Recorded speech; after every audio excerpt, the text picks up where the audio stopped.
Hello everyone, good morning. So ang Tita Nora may gagawing palda. So naisip ko na i-share sa inyo kung paano gumawa ng basic ng skirt. So ito yung basic, no. So ito ay start ako sa basic and then magiging after nito kung paano gumawa ng trousers na ito yung gamit na procedure. So dito muna tayo sa palda, no. So start tayo.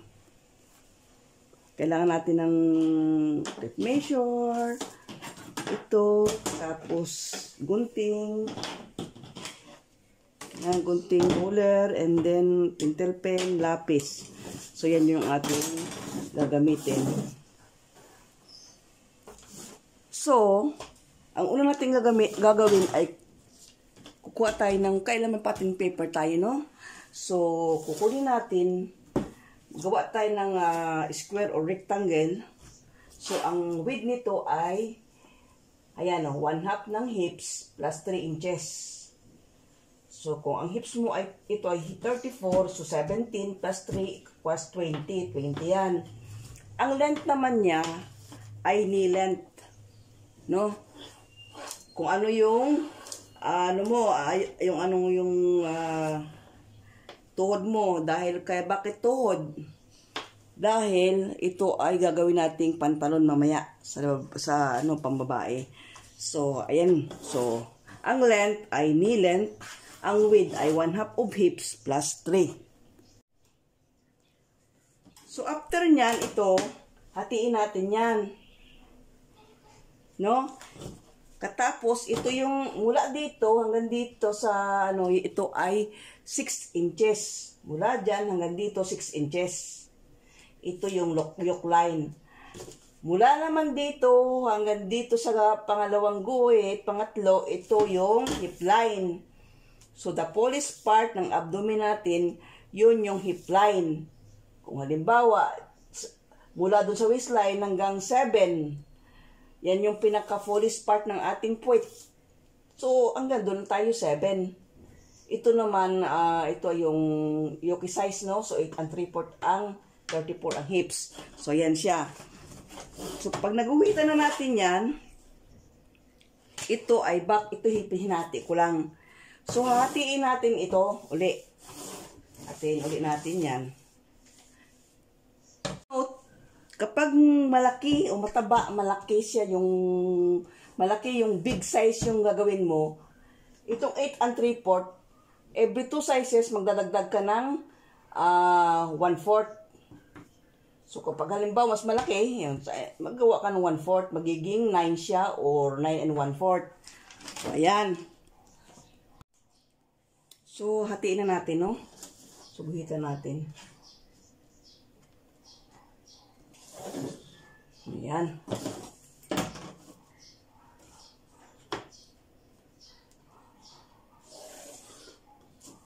So, ayan siya.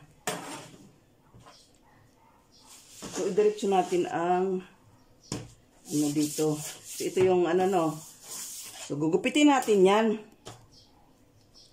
Pag nag-uwit natin yan, gupitin natin yan.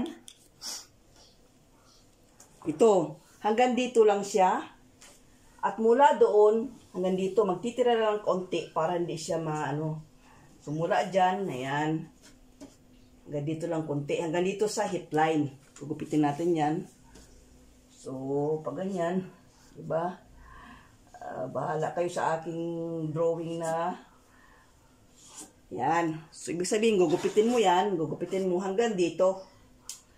Kunti lang ititira nyo para hindi siya mahiwalay.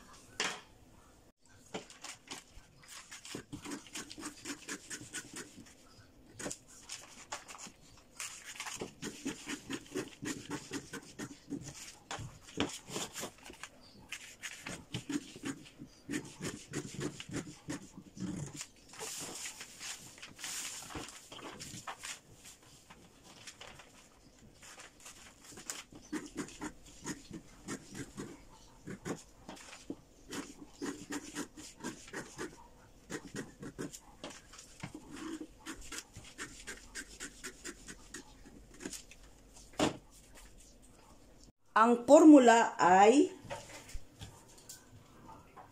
with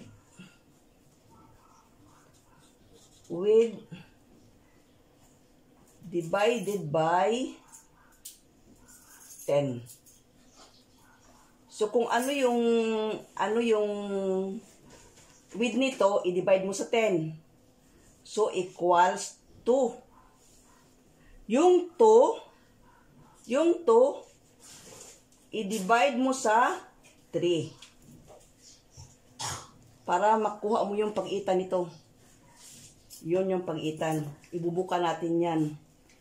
So, 2 divided by 3, yan yung buka niyan.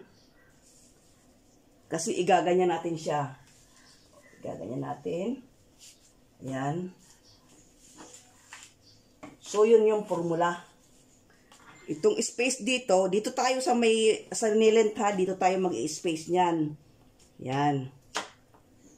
2 divided by 3 equals 6/8. 6/8 siya.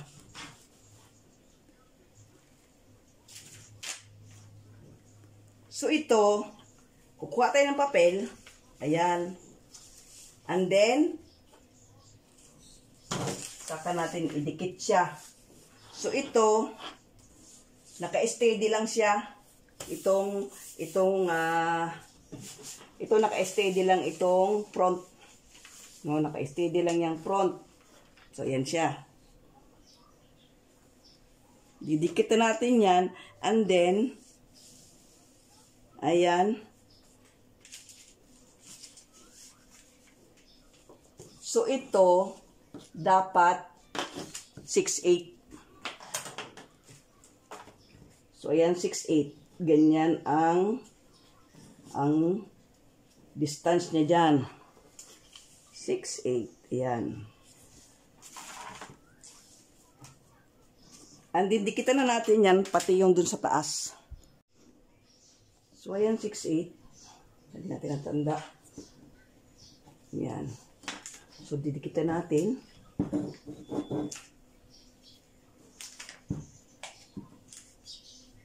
Ayan.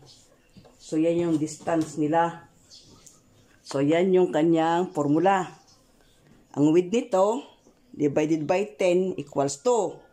Yung 2, i-divide mo sa 3. Yan yung pagitan yan.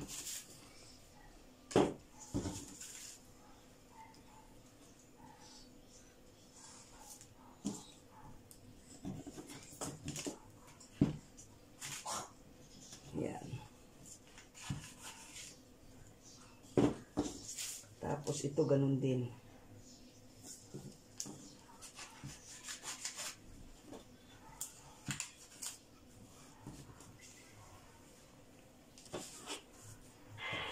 So, ito, pwede na natin lagyan ng tape. Tape na lang ito.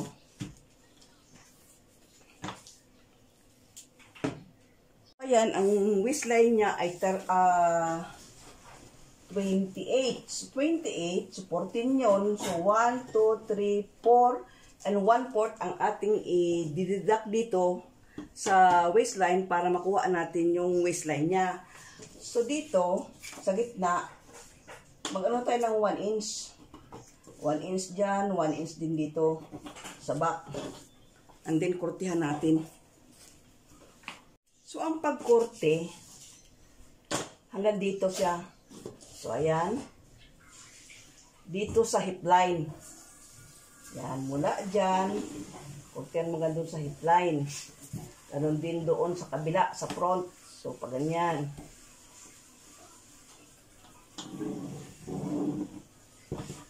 So, ilan na lang?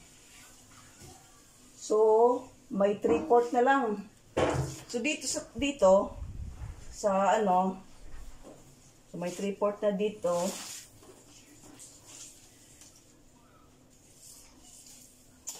Dito natin yun, no? Ayan. So, ayan siya. Yung 3/4 dito natin sa gitna yan, ha? Gitna yan. So, ang guhit niyan, hanggang dito lang sa yoke line. Ayan. Hanggang dyan lang. Or, nasa inyo na yan, dyan. Dyan siya. Dito 3/4 din. So, yan, 3/4 din ng ating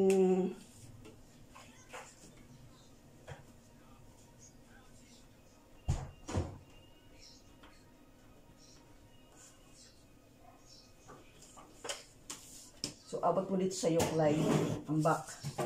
Yung sa harap, huwag mo iabot sa yoke line. So, ayan siya. So, ayan na yung back, and front na skirt black. So, ayan siya. Ito ay front. So, dito, 3/4 an inch yan, ha? 3/4 an inch yung kanyang dart. So, dito naman 3/4 an inch din yung dart niya. So, ayan siya. Yung sa likod, iabot mo dun sa ano. Ayan. Dito naman, hanggang dito lang.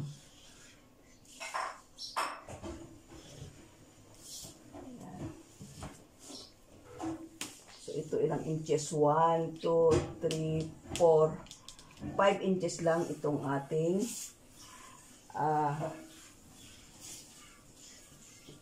ito naman hanggang dito sa yoke line itong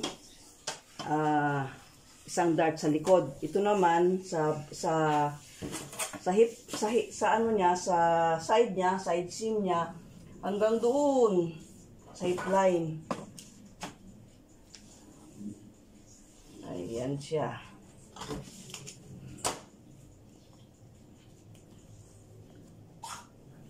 So, gugupitin na natin yan. No? Gupitin na natin yan para makuha na natin yung shape ng ating skirt. So, itong skirt na ito ay pwede nyo ilipat sa cardboard or Manila paper. Hindi, kartulina para matigas siya. So, ito yung basihan ng ninyo ng paggawa ng trousers black o pangbabaeng pantalon. Iba ang pambabaeng pantalon, iba rin ang panlalaki. So, ito yung trousers, ito yung babae. So, dito tayo sa skirt. So,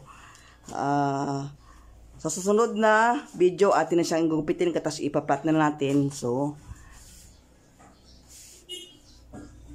sa next video, so, hanggang dito na lang. Next video naman, abangan niyo kung paano ko iporma yan ng pantalon.